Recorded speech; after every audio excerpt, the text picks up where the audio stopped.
तो चलिए आज की कक्षा को प्रारंभ करते हैं 9वें नंबर के श्लोक से। तो 9वें नंबर के श्लोक में हमारा जो है दया धर्म का चैप्टर चल रहा था 7वें नंबर के श्लोक से। उसी को थोड़ा सा और आगे बढ़ाते हैं और 9वें नंबर के जो श्लोक में है आगे आचार्य महाराज कहते हैं कि संसारे भ्रमतश्चिरं तनुभृतः केन पेत्रादयो जातास्तद्वधमाश्रितेन खलु ते सर्वे भवन्त्याहताः पुंसात्मापि हतो यदत्र निहतो जन्मान्तरेषु ध्रुवम् हन्तारं प्रतिहन्ति हन्त बहुशा संस्कारतो क्रुधा। क्या कहते हैं? चलो सीधे अर्थ में चलते हैं। अर्थ में स्पष्ट बताया गया है कि आचार्य महाराज क्या कहना चाहते हैं।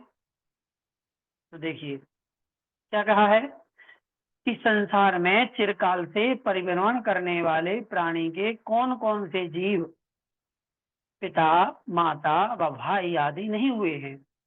अतएव उन जीवों के घात में प्रवृत्त हुआ प्राणी निश्चय से उन सबको मारता है। आश्चर्य तो यह है कि वह अपने आप का भी घात करता है। इस भाव में जो दूसरे के द्वारा मारा गया है वह निश्चय से भवांतरों में क्रोध की वासना से अपने उस घातक का बहुत बार घात करता है। यह खेद की बात है। क्या कहा है इसमें? फिर से पढ़ते हैं एक बार। संसार में चिरकाल से परिभ्रमण करने वाले प्राणी के कौन कौन से जीव माता पिता भाई आदि नहीं हुए। इस संसार में रहने वाला कौन ऐसा जीव है जो चिरकाल में अर्थात अनादिकाल से लेके अभी तक इतने लंबे समय में कौन ऐसा जीव है जो हमारा एक बार भी माता पिता भाई बहन आदि ना बना हो? कौन है? उत्तर मिलेगा कोई नहीं। क्या मतलब हुआ? मतलब ये हुआ कि इस संसार का प्रत्येक जीव कभी ना कभी अनादिकाल से लेके आज तक के सफर में हमारा भाई बहन माता पिता बन चुका है। हर जीव हमारा कुटुंबी बन चुका है, परिवार का व्यक्ति बन चुका है। ये कहने का था। तो क्या कहना है इसके बाद? अतएव उन जीवों के घात में प्रवृत्त हुआ प्राणी निश्चय से उन सबको मारता है। कहते हैं कि यदि इस समय आप किसी भी जीव को मार रहे हो इसका मतलब है कि आप अपने ही घर के सदस्य को मार रहे हो। क्यों? क्योंकि वो कभी ना कभी आपका भाई बंधु रहा है, इसलिए। तो इसमें भी सबसे बड़े आश्चर्य की तो बात यह है कि वह अपने आप का भी घात करता है। क्यों करता है अपने के घात? क्योंकि इस भाव में जो दूसरे को मारता है वह निश्चय से आगे आने वाले भवों में क्रोध के कारण से मारने वाले को पुनः मारता है, अर्थात बदला लेता है। तो हम ये सोचें कि हम आज ताकतवर हैं, वो सामने वाला कमजोर है और हम उसको मार दें, प्रताड़ित कर दें तो हम अपने आप को बड़ा मान लेंगे, लेकिन ऐसा नहीं है। आगे आने वाले समयों में हो सकता है इसी भाव में पांसा पलट जाए, वो बड़ा बन जाए, हम छोटे रह जाएं, तब भी वो बदला ले सकता है। और यदि ऐसा संभव ना भी हो तो आगे आने वाले भवों में वो निश्चित रूप से बलवान बन करके और हमें वो कई बार मारेगा। ये श्लोक मैंने पहले भी पढ़ाया था जब रिकॉर्डिंग नहीं करते थे, तब भी हमने आपको उदाहरण दिया था कि जैसे भगवान पार्श्वनाथ और कमठ कमठ के अंदर क्रोध की अग्नि जल रही थी, इसलिए उसने 10 भाव तक लगातार पार्श्वनाथ के जीव को, भगवान के जीव को मारा। लेकिन बस इतनी खुशी की बात रही कि पार्श्वनाथ भगवान का जो जीव था उसने उस जीव ने हर बार कमठ के जीव को माफ किया। मतलब उसने पार्श्वनाथ भगवान के जीव ने अपनी कसाय शांत कर दी, इसलिए वो संसार से पार हो गए। लेकिन कमट के जीव ने क्षमा नहीं किया, वो बदला लेता चला गया, इसलिए वो संसार में भटकता चला गया। इसीलिए यहाँ पर ये कहा गया है। ठीक है, विशेषार्थी पढ़ लेते हैं कि जन्म मरण का नाम संसार है। जन्म मरण करने का नाम ही तो संसार है। इस संसार में परिभ्रमण करते हुए प्राणी के भिन्न भिन्न भवों में, पूजा जी थोड़ा सा ध्यान रखना है इनको जो बाहर आ रहे हैं।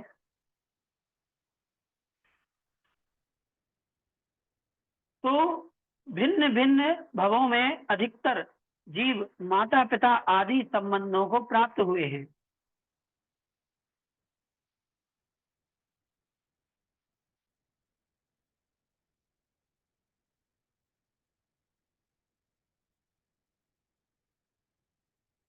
देरी से आने वालों से,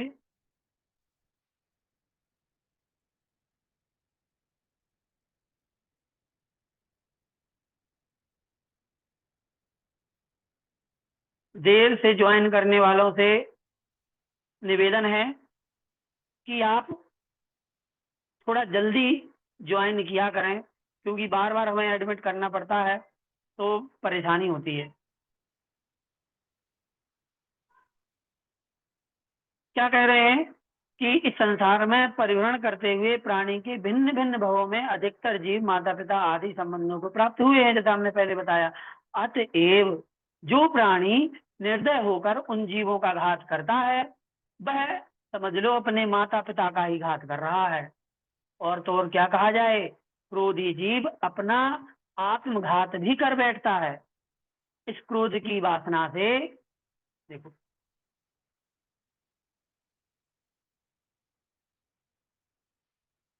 इस जन्म में किसी अन्य प्राणी के द्वारा मारा गया जीव अपने उस घातक का जन्मांतरों में अनेक बार घात करता है। इसलिए यहाँ यह उपदेश दिया गया है कि जो क्रोध अनेक पापों का जनक है, उसका परित्याग करके जीव दया में प्रवृत्त होना चाहिए।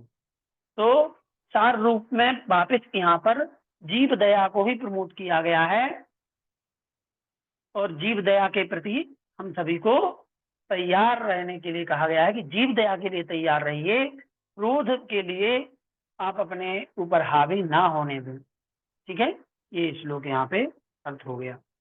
अगला श्लोक,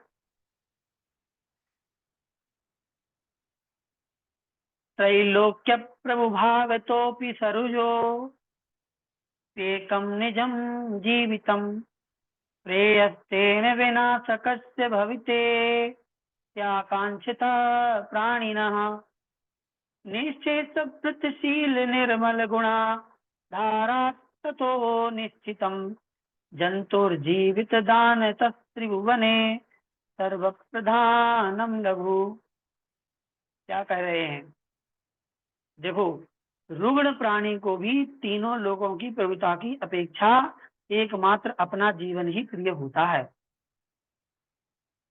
कारण यह है कि वह सोचता है कि जीवन के नष्ट हो जाने पर यह तीनों लोगों की प्रभुता भला किसको प्राप्त होगी। निश्चय से यह जीवन चूंकि समस्त व्रत शील एवं अन्य अन्य निर्मल गुणों का आधारभूत है, अतएव लोक में जीव के जीवन दान की अपेक्षा अन्य समस्त संपत्ति आदि का दान भी तुच्छ माना जाता है। देख लो, बात फिर से वही आ गई, जीव दया। जीव दया मतलब जीवन दान। क्या कहते हैं कि एक रोगी प्राणी है, उस रोगी व्यक्ति को यदि कोई ये कह दे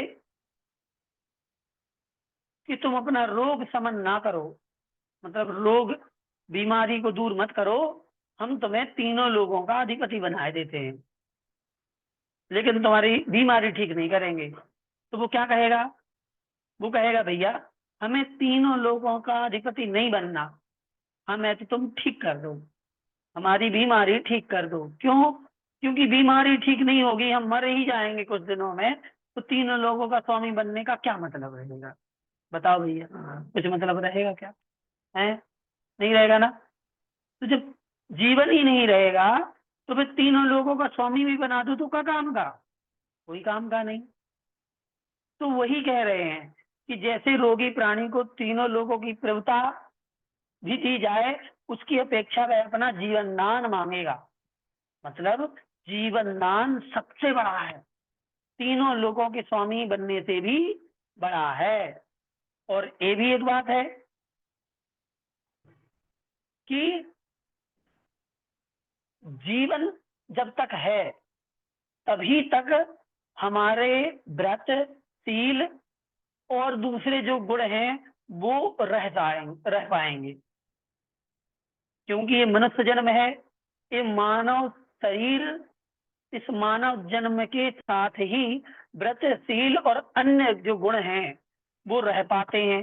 जैसे ही ये मानव शरीर जाएगा तो फिर तप, शील, चारित्र, व्रत ये सब खत्म हो जाएंगे। मतलब व्रत, शील आदि का ये आधार है, बेस है, इसी पर सब टिका हुआ है।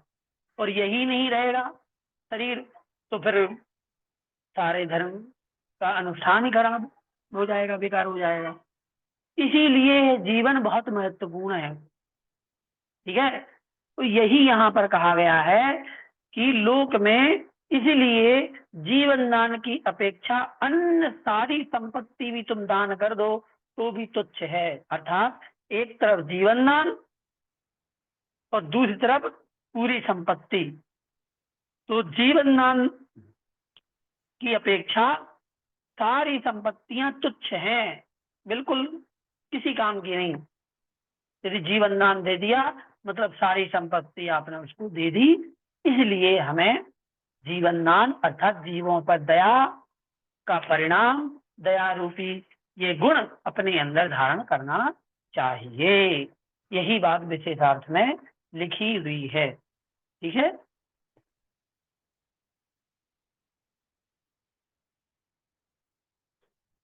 आगे चलें। ठीक है, वही जो हमने बताया वही यहाँ पर लिखा हुआ है, कोई अलग नहीं लिखा है इसमें। चलिए, ये पीडीएफ यहाँ पे खत्म हो गई है, अब दूसरी पीडीएफ निकाल लेते हैं अगला श्लोक पढ़ने के लिए। बात समझ में आ रही है ना? समझ में आ रही है? ठीक है, चलो तो फिर अच्छी बात है, आप लोगों को समझ में आ रही है, ये बहुत ही अच्छी बात है ना?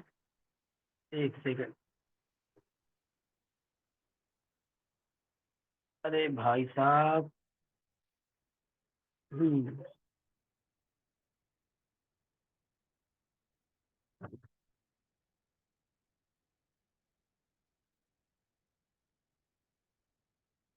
चलिए अगला श्लोक 11वें नंबर का।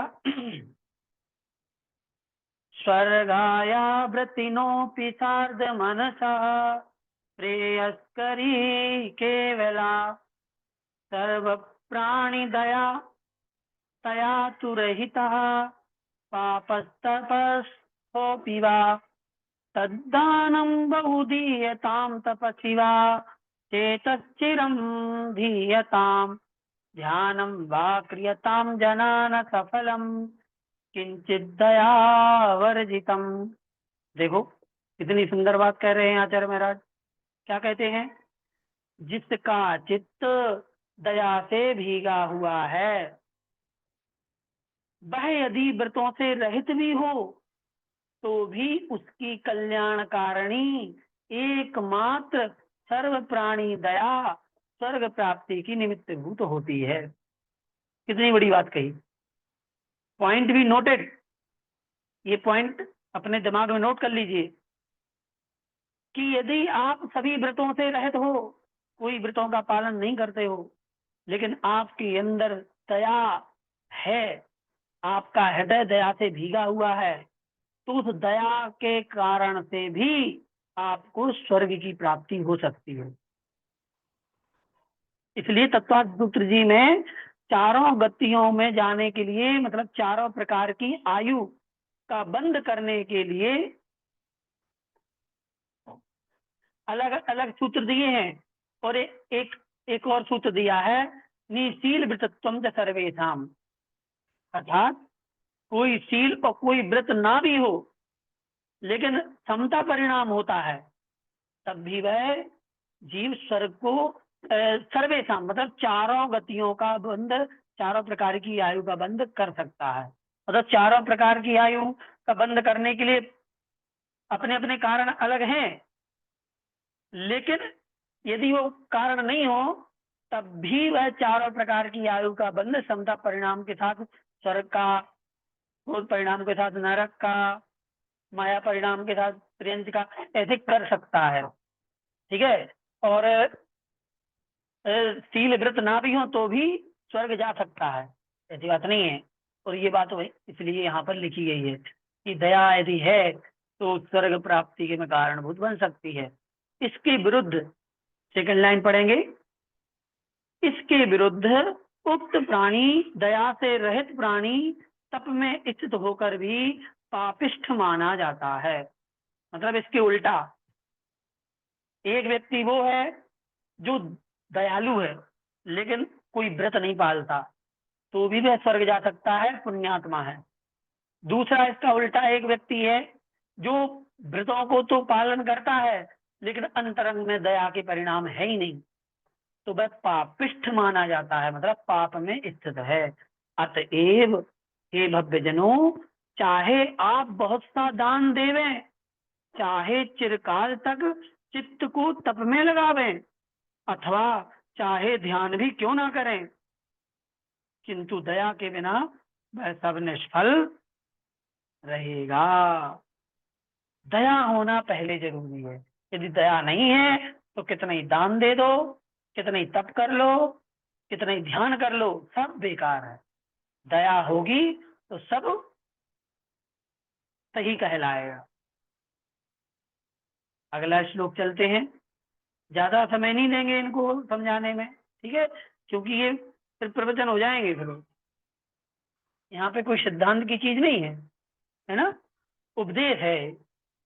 संतः सर्व सुरा सुरेंद्र महितम मुक्ते परम कारणम रत्नानां ददति त्रयं त्रिभुवन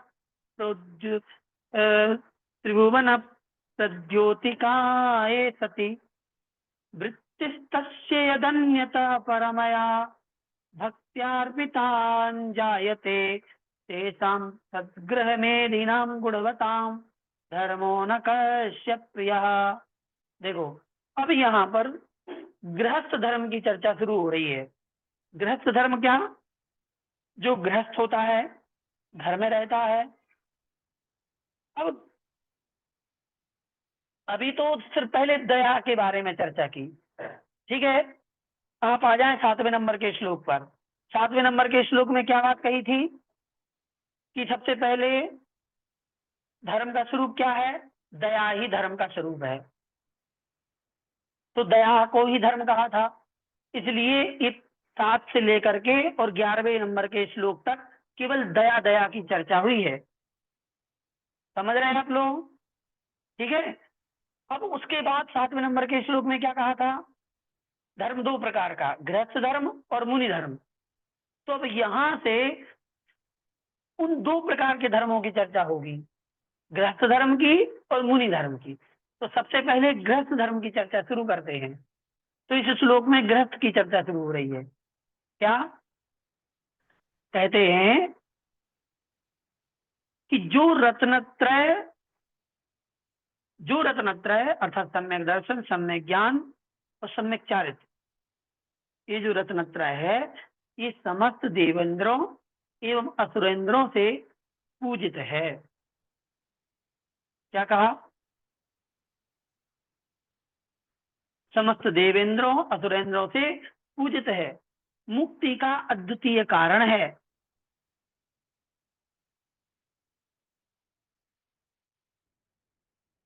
तथा तीनों लोगों को प्रकाशित करने वाला है। उसे साधुजन शरीर के स्थित रहने पर ही धारण करते हैं। उस शरीर की स्थिति उत्कृष्ट भक्ति से दिए गए जिन सदगृहस्थों के अन्न से रहती है, उन गुणवान सदगृहस्थों का धर्म भला किसे प्रिय ना होगा, अर्थात सभी को प्रिय होगा। देखो कितनी अच्छी लिंक बनाई है आचार्य महाराज ने। क्या कह रहे हैं कि हम सबसे अच्छा धर्म जो है वो रत्नत्रय धर्म को मानते हैं। रत्नत्रय को धारण करने के बाद एक जो शरीर है, इस मानव शरीर जो नवमल द्वार से सहित होता है, अपवित्र होता है, वह अपवित्र शरीर भी रत्नत्रय के धारण करने से पवित्र हो जाता है। तो रत्नत्रय इतना महान है, सम्यक दर्शन, सम्यक ज्ञान, सम्यक चारित्र। तो ऐसा रत्नत्रय जो देवेंद्रों और असुरेंद्रों के द्वारा पूजित है। क्या पूजित है? रत्नत्रय। और मुक्ति का कारण है, और तीनों लोगों को प्रकाशित करने वाला है, अर्थात तीनों लोगों का ज्ञान कराने वाला है। ऐसे उस रत्नत्रय को कौन धारण करता है भैया? बताओ। रत्नत्रय को धारण कौन करता है? साधु जन, साधु मुनिराज। वो अपने शरीर के साथ में उस रत्नत्रय को धारण करते हैं। मुनिराज रत्नत्रय को शरीर के साथ धारण करते हैं। शरीर नहीं होगा तो रत्नत्रय भी नहीं होगा। बात समझ में आई? अब बात आती है कि जिस शरीर में मुनिराज रत्नत्रय को धारण कर रहे हैं, वो शरीर कैसे बन रहा है, वो शरीर कैसे सध रहा है? तो कहते हैं उस शरीर की स्थिति उत्कृष्ट भक्ति से दिए गए सदगृहस्थों के अन्न से होती है। जो सदगृहस्थ होते हैं वो जब भक्ति पूर्वक आहार दान देते हैं, उस आहार दान के कारण से मुनिराज का शरीर चलता है, स्थित रहता है। तो जिस सदगृहस्थ के अन्न से मुनिराजों का शरीर चल रहा है और उस शरीर में मुनिराज रत्नत्रय को धारण कर रहे हैं, तो ऐसे उन गृहस्थ का धर्म किसे प्रिय नहीं होगा? अर्थात वो गृहस्थ का धर्म महान है, बहुत बड़ा है, सबको प्रिय है। कौन से गृहस्थ? जो इस प्रकार से मुनियों की वैयावृत्ति करते हैं, मुनियों को आहार दान इत्यादि करते हैं, वो सदगृहस्थ हैं, वो गृहस्थ धर्म है। ये यहाँ पे बताया गया है। ठीक है, बात समझ में आ रही है ना आप लोगों को? यहाँ पर गृहस्थ धर्म की चर्चा हो रही है, तो गृहस्थ धर्म को यहाँ पर बताया है कि उस गृहस्थ धर्म को कौन नहीं पालना चाहेगा, कौन नहीं उसकी प्रशंसा करेगा, जिस गृहस्थ धर्म के कारण से मुनिराजों का शरीर चलता है और उस शरीर में मुनिराज रत्नत्रय को धारण करते हैं। वो रत्नत्रय जो मोक्ष का मार्ग है, ऐसे उस रत्नत्रय को धारण कराते हैं, इसलिए वो गृहस्थ महान है। आगे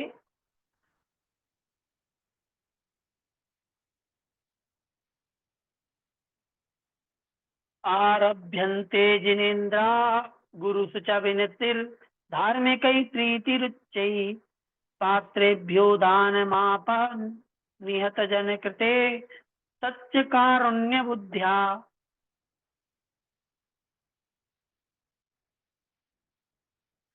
तत्त्वाभ्यास तुकीय व्रतरतिरमलम दर्शनम तच्च पूज्यम तद्गार्हस्थ्यम बुधाना मितर देह पुनर् दुःखदो मोह पाशः। ये फिर से मालिनी छंद यहाँ पर आ गया है। ठीक है, शार्दूल विकृत यहाँ पे खत्म हो गया।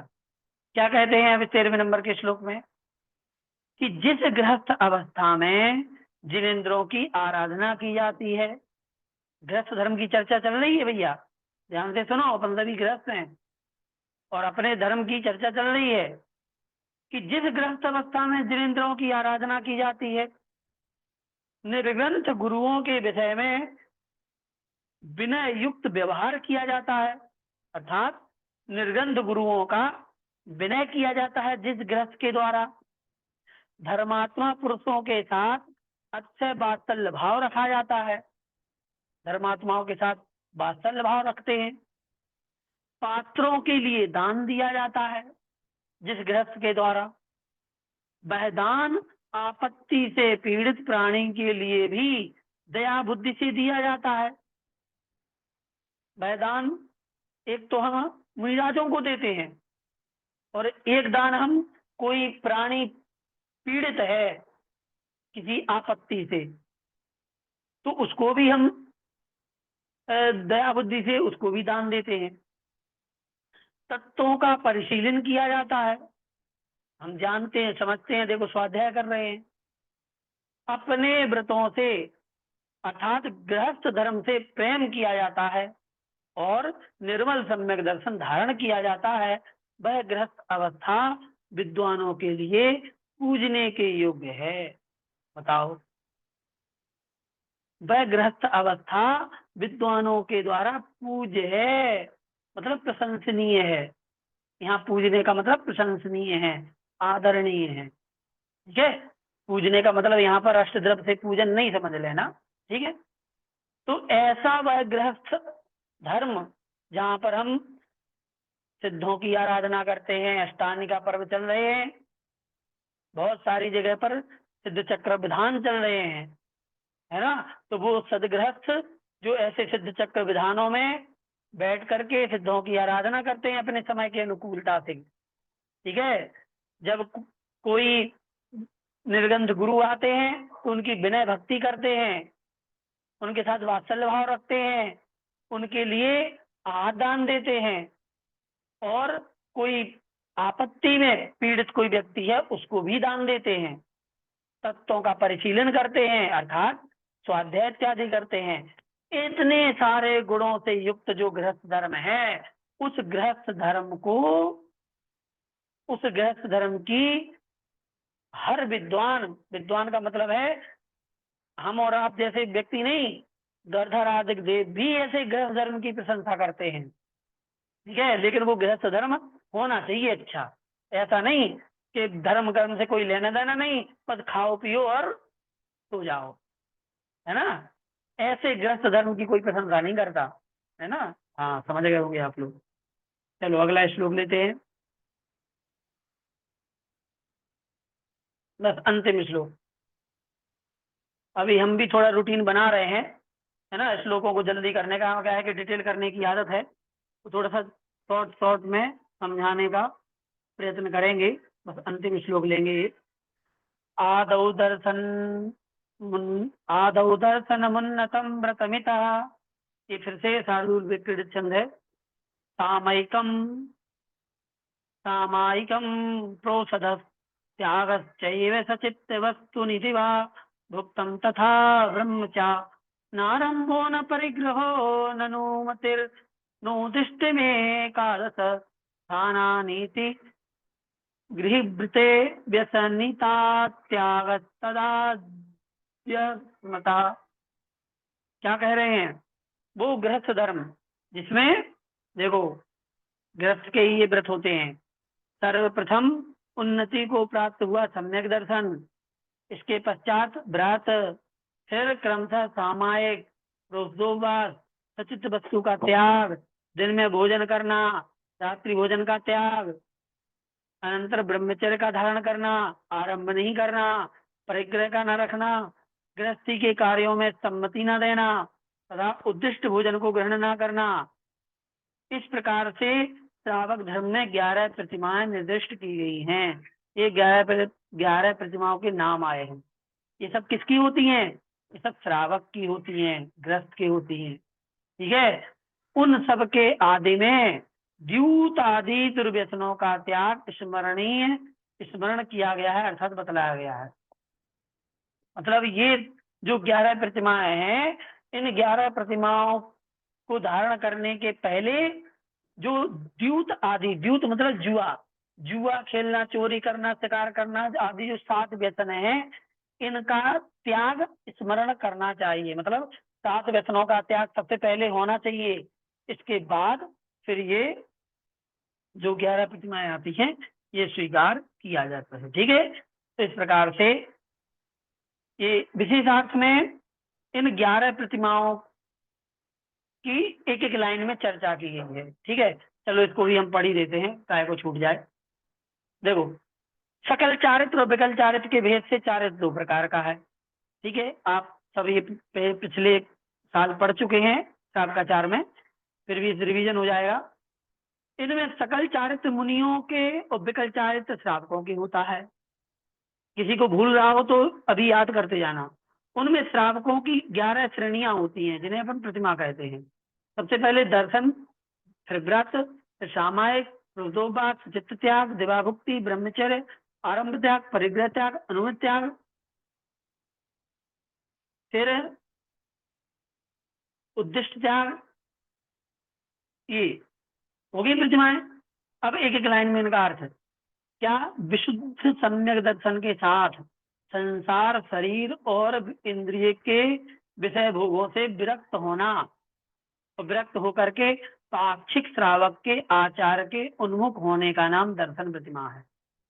दर्शन प्रतिमा सम्यक दर्शन धारण करना, और सम्यक दर्शन होने के साथ साथ में संसार, शरीर और भोगों से विरक्त होना, अर्थात संसार, शरीर, भोग से दूर रहना, उनको अपने अंदर में बुरा मान करके उनको छोड़ने का प्रयास करना, और पाक्षिक श्रावक के जो आचरण होता है उसे पालन करना, ये दर्शन प्रतिमा है।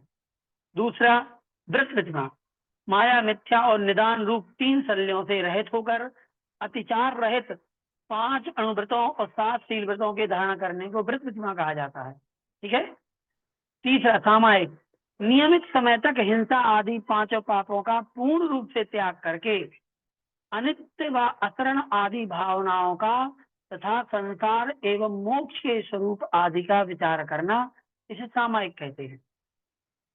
ठीक है। सामायिक करना मतलब एक जगह बैठ करके हिंसा आदि 5 पापों का त्याग करना थोड़ी देर के लिए, और संसार एवं मोक्ष के स्वरूप का चिंतन करना, 12 भावना का चिंतन करना।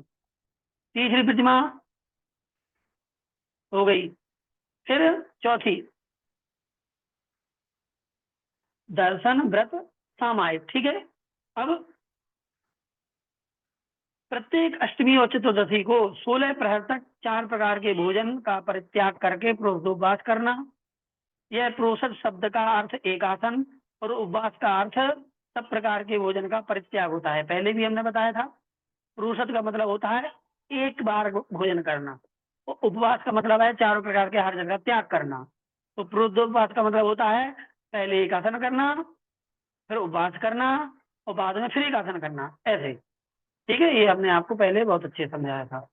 5वां, जो वनस्पतियां निगोद जीवों से व्याप्त होती हैं, जो वनस्पतियां, जिन वनस्पतियों में बहुत ज्यादा निगोदीय जीव होते हैं, उनको त्याग करना सतत त्याग कहलाता है। फिर रात्रि में भोजन का परित्याग करके दिन में ही भोजन करने का नियम लेना, ये दिवाभुक्ति प्रतिमा कही जाती है। और किन्हीं आचार्यों के अभिप्राय के अनुसार दिन में मैथुन का त्याग करना, ये दिवाभुक्ति कहलाता है, दिवाभुक्ति त्याग। 6वीं प्रतिमा हो गई। फिर शरीर के स्वभाव का विचार करके काम भोग से व्रत होने का नाम ब्रह्मचर्य प्रतिमा है। ठीक है। काम भोग से व्रत होना ब्रह्मचर्य प्रतिमा है। इसमें अपनी पत्नी का भी त्याग हो जाता है। 7वीं प्रतिमा में अपनी पत्नी भी पत्नी के रूप में नहीं रहती है। ठीक है। हाँ, वो उनसे भी अपना ब्रह्मचर्य हो जाता है। कृषि एवं वाणिज्य आदि आरंभ के परित्याग को आरंभ त्याग प्रतिमा कहते हैं। मतलब व्यापार, खेती आदि सब छोड़ देना, और खासतौर पे जिन व्यापार आदि में हिंसा होती हो उनको तो छोड़ ही देना, ये आरंभ त्याग है। फिर धन धान्य आदि रूप 10 प्रकार के बाह्य परिग्रह में ममत्व बुद्धि छोड़कर संतोष का अनुभव करना, इसे परिग्रह त्याग प्रतिमा कहा जाता है। इसमें परिग्रह त्याग कर दिया जाता है, सब में ममत्व बुद्धि छोड़नी पड़ती है। यदि घर में भी रह रहे हैं 9वीं प्रतिमा में, तो हर चीज से अपना मोह छूट जाना चाहिए। फिर भले हम उस घर में रह रहे हो तो क्या होगा, कोई दिक्कत नहीं। ठीक है। परिग्रह त्याग। फिर आरंभ 10वीं प्रतिमा अनुमति त्याग। आरंभ परिग्रह एवं इस लोक संबंधी अन्य कार्यों के विषय में सम्मति न देने का नाम अनुमति त्याग है। अर्थात संसार के किसी भी काम में अनुमति नहीं देना किसी को, कि तुम कर लो कि नहीं करो, या ये कर लो वो कर लो, नहीं, किसी से कोई मतलब नहीं, तुम्हें जो करना तुम करो बस। ये कहलाती है 10वीं प्रतिमा अनुमति त्याग। और उद्दिष्ट त्याग प्रतिमा 11वीं है। गृहवास को छोड़ करके भिक्षावृत्ति से भोजन करते हुए उद्दिष्ट भोजन का त्याग करने का नाम उद्दिष्ट त्याग प्रतिमा है। इन प्रतिमाओं में पूर्व की प्रतिमाओं का निर्वाह होने पर ही आगे की प्रतिमाएं पूर्ण होती हैं। मतलब यदि दूसरी प्रतिमा लेनी है तो पहली प्रतिमा का पालन करना पड़ेगा, पांचवी प्रतिमा लेनी है तो पहली, दूसरी, तीसरी, चौथी, इन 4 प्रतिमाओं का पालन करना पड़ेगा साथ में, तब पांचवी प्रतिमा का पालन होगा। ऐसा नहीं है कि चलो हम 5 छठी प्रतिमा ले लें, छठी प्रतिमा का पालन करेंगे, 1 से 5 तक कोई प्रतिमा का पालन नहीं करेंगे, तो ऐसा नहीं होता है। 1 से लेकर 6 तक सभी के पालन करने होते हैं। 10वीं प्रतिमा ली है तो 1 से 10 तक के सभी प्रतिमाओं का पालन करना होगा, और 11वीं प्रतिमा ली है तो 1 से लेकर 11 तक सभी प्रतिमाओं का पालन करना होगा। इस प्रकार का नियम होता है। चलिए, आज अपन ने 9, 10, 11, 12, 13, 6 श्लोक पढ़ लिए। ठीक है, ऐसे ऐसे अपनी गाड़ी आगे बढ़ेगी। चलिए, कक्षा को यहीं पे समाप्त करते हैं, काफी ज्यादा समय हो गया है।